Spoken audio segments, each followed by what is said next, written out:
Chaz, close us out. Let's hear it for Jacksonville. All right, let's get through this bad boy real quick. This shitty ass division.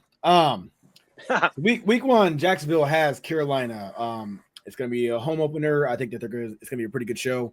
I think Carolina will fight really hard, but ultimately, I think that Carolina will just not be ready to take on a team like the Jacksonville Jaguars yet. I think that the Jags actually will start off relatively they'll look pretty solid. I think. I mean, you got a veteran quarterback in Trevor Lawrence. You added another piece to that offense, possibly defense too, if he plays both ways, which I think he won't. But that's Travis Hunter. But yeah, going with Jacksonville to take down Carolina at home. Week number 2, we have them going against the Cincinnati Bengals on the road. They're not beating the Bengals. They're not. The Bengals could beat them just with their offense alone, and just that's just is what it is. Week 3, shocker, they have Houston at home. Tank Dell's not going to be back yet, by the way. He might miss the entire season. He might be back till 2026. So it's going to be just C.J. Stroud and Nico Collins and Joe Mixon. I mean, I think that this is a good opportunity for Jacksonville to really put together a great game. They're going to be at home, and they can make a statement and kind of ruffle some feathers in that division. It's a very winnable division by Jacksonville because, again, C.J. Stroud and the Texans, they're banged up, and they're not a great team all around. They have a great quarterback, but all around, they're not a great team. They have a good quarterback and a good wide receiver, and that's pretty much it when it comes to the Texans, and a great head coach. So I'm going to pick them to pull off the upset at home and take down the Texans. Week number 4, they have San Fran on the road. They're losing on the road to San Fran. Week number 5, they're taking on Kansas City. It doesn't matter if it was at home, on Mars, I don't on the video game, KC all day. Week number 6, they're taking on the Seattle Seahawks at home. I think they get the dub.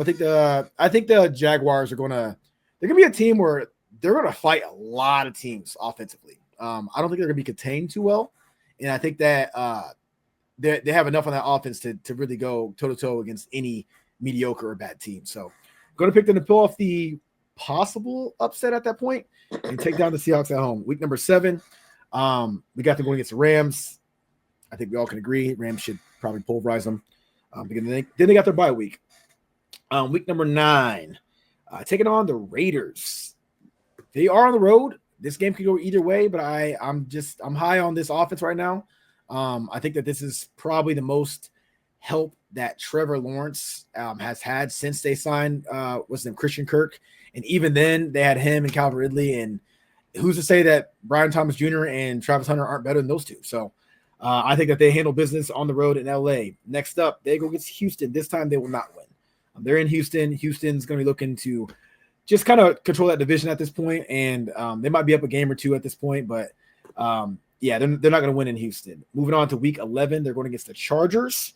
I'm pretty high on the Chargers this year. I think the Chargers slowly but surely are getting better each year. They're not making massive gaps forward, but they're not going backwards at all.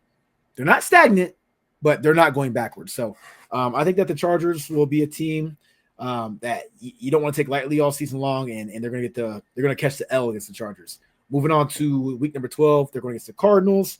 Went back and forth on this, but I don't know. For some reason, I just feel like they're going to lose to the Cardinals. They're on the road. Jacksonville still will not be a great team. They're going to show some promise. Like I said, they're going to fight. But when it comes to road games, I think that they're going to struggle. They're not going to go into someone else's house and just have a brilliant performance week in, week out. So going to pick Arizona to take them down. Week number 13, going against the Titans. I got them winning. I don't care who the Titans added at quarterback. The Titans are a very bad football team. It's going to take a couple years for them to actually kind of find their mojo. They need more pieces. Overall, Jacksonville is just a more complete team before they ask me. Moving on to week number 14, they have the Colts. Kind of the same with Indianapolis. We don't know who their quarterback is. That's a piece you have to have figured out. So I'd actually have the Titans have a better chance of beating the Jaguars than I do the Indianapolis Colts. So I'm going to pick them to beat the Colts. Week number 14, they're going against week number 15, they're going against the New York Jets. I think the Jets handle business. I think that, Garrett Wilson just got signed up. We just talked about earlier, and you got Justin Fields back there. Justin Fields is playing really well with the Steelers before Russell Wilson took over. I'm not sure if you guys remember that or not, but he was playing really well. They were winning. They were undefeated. I don't think Justin Fields is done. I don't think he's going to be a great quarterback, but he might be pretty serviceable if they can use him the right way. So I got them losing against the Jets. Week number 16, going against the Broncos. Broncos are good. And they're going to be on the road against the Broncos. I think the Broncos are going to be a team that's going to put some pressure out there in the AFC West for quite a few years if they keep building around Bo Nix. So I think the Broncos handle business at home. Moving on to week 17, they play the Colts again. I think that they sweep the Colts, so I'm going to have them to win that, take them to win that game. And then to close out the season, they're going against the Titans. Again, I think the Titans are still bottom of the barrel. They might show some signs of being great here and there, but adding Cam Ward to that offense isn't enough. So going with them to win against the Titans, leaving them with a record of 8-9.